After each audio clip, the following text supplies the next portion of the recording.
ஓம்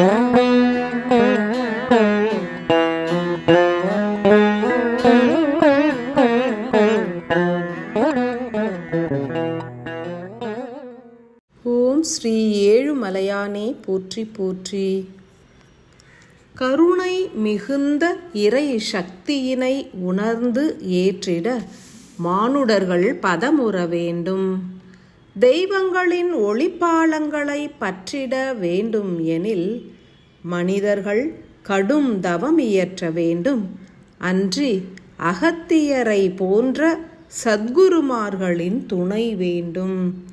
அகத்தியரின் ஆன்ம தொடர்பினை பெற்று லிங்க ரூபங்களை பூஜித்த நிலையில் புற நிகழ்வுகளை மிகவும் சிறப்பாக உணர்ந்து ஏற்ற சீடர்கள் ஞான மார்க்கத்தினில் பயணிக்க துவங்கிய நிலையில் அகப்பயணத்தை உணர்ந்திட போராடுகின்றனர். ஏனெனில் உயிரின் இயக்கம் குன்றிட மறுக்கின்றது. அன்பு மானுடர்களே, உயிரினை அமைதிப்படுத்த இயலாதவர்கள் ஓர் எளிய பயிற்சியினை ஏற்றிடுங்கள். அமைதியாய் வீற்று உயிர் எனும் இல்லத்திலிருந்து வெளியேறி ஆன்ம இல்லத்திற்குள் பிரவேசியுங்கள். மன அமைதி, இயக்கமற்ற தன்மை போன்ற அதிசய குணங்களை கொண்ட ஆன்ம இல்லத்தில் மாறுபட்ட தன்மை ஓங்கி இருக்கும். எமது வெள்ளி ஒளி இழை கரம்தனை பற்றிய தருணத்திலேயே உள்முகமாய் இயக்கம் மாறுபடும்.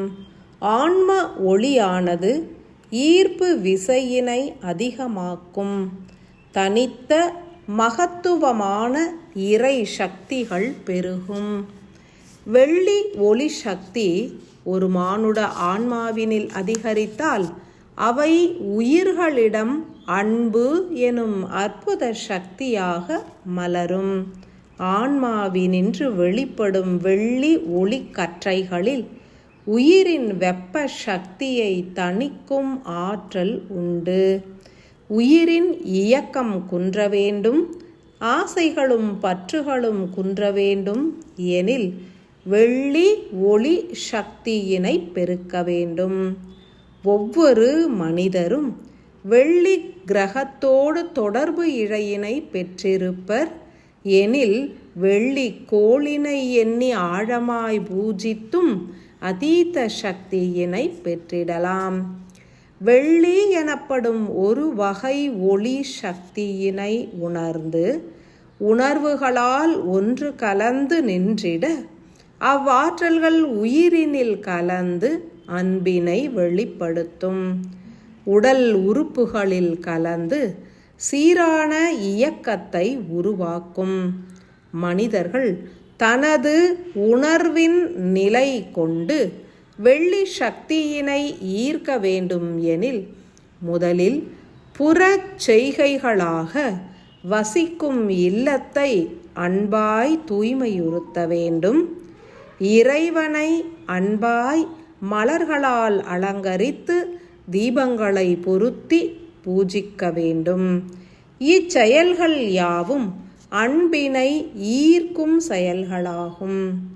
அன்பு செல்வம் நிறைந்த இல்லத்தினில் பொருட்செல்வமும் பெருகும், அருள் செல்வமும் பெருகும். ஒரு மனிதன் அன்பினில் மிளிர்ந்திட வெள்ளி ஒளி கற்றைகளை அதிக அளவினில் ஈர்க்கும் சூட்சமம் உணர வேண்டும். எந்த ஒரு தெய்வத்தினை துதித்தாலும் அன்றி இயற்கையின் வடிவங்களை துதித்தாலும் பல்வேறு ஆற்றல்கள் மிக்க ஒளிக்கற்றைகள் உயிரினை ஊடுருவும்.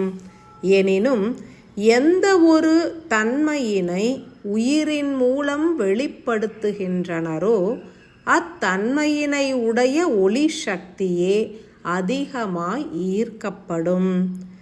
புற வாழ்வு சார்ந்த பொருள் சார்ந்த உணர்வுகளோடு உயிரின் உணர்வு நிலைகளை ஒன்று கலந்தால் இறை சக்தியின் தாமிர தங்க ஒளியிழைகள் பெருகும்.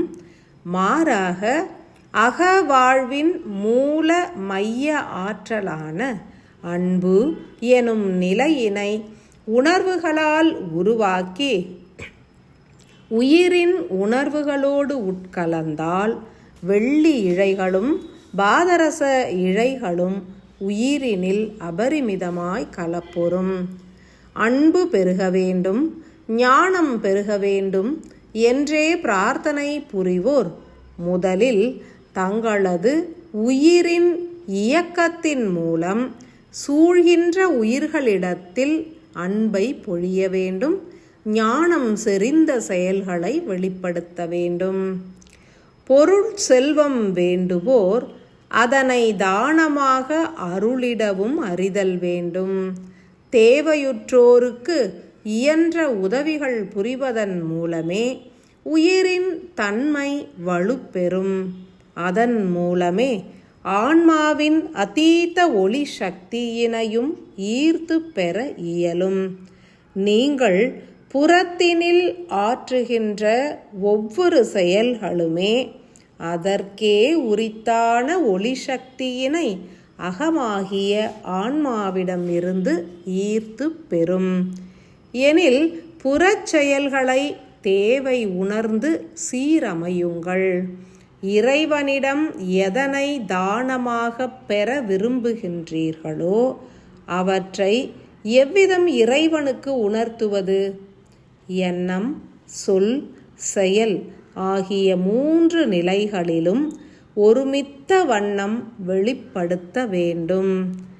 எண்ணத்தில் உங்களது தேவைகளை வேண்டி இறைவனை பிரார்த்தித்தால் மிகச் சிறிய அளவே அருள் கிட்டும். அவற்றையே சொல்லாக்கி செயலாக நீங்கள் வெளிப்படுத்தினால் இறை அருள் அளப்பரிய கிட்டும். பொருள் வேண்டுவோர் தங்களிடம் உள்ளவற்றை இல்லாதவர்களுக்கு பகிர்தல் வேண்டும்.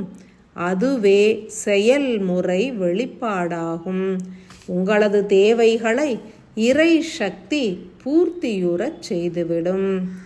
புறவாழ்வின் பல்வேறு ஆசைகள் நிறைவேறிட தாமிர சக்தியும், பொருட்செல்வம் பெருகிட தங்க சக்தியும், அன்பு பெருகிட வெள்ளி ஒளி இழை சக்தியும், ஞானமும் பக்குவமும் ஏகாந்தமும் பெருகிட பாதரச ஒளி சக்தியும் உதவிடும். எதனை எண்ணம், சொல், செயல்களின் மூலம் வெளிப்படுத்த இயல்கின்றதோ அவையே அனைத்து தேவைகளையும் பூர்த்தியுறச் செய்திடும். எமது வெள்ளி ஒளி சக்தியினை அதிகமாய் ஈர்த்து உட்கலந்து உணர வேண்டும் எனில் இன்றைய பொழுது முழுவதும் அனைத்து நிலைகளிடமும் அன்பினை பொழியுங்கள். அன்பாய் நிலைத்து அன்பினில் நிறைந்து அன்பாகவே உருமாறிட பூரண நல்லாசிகள்.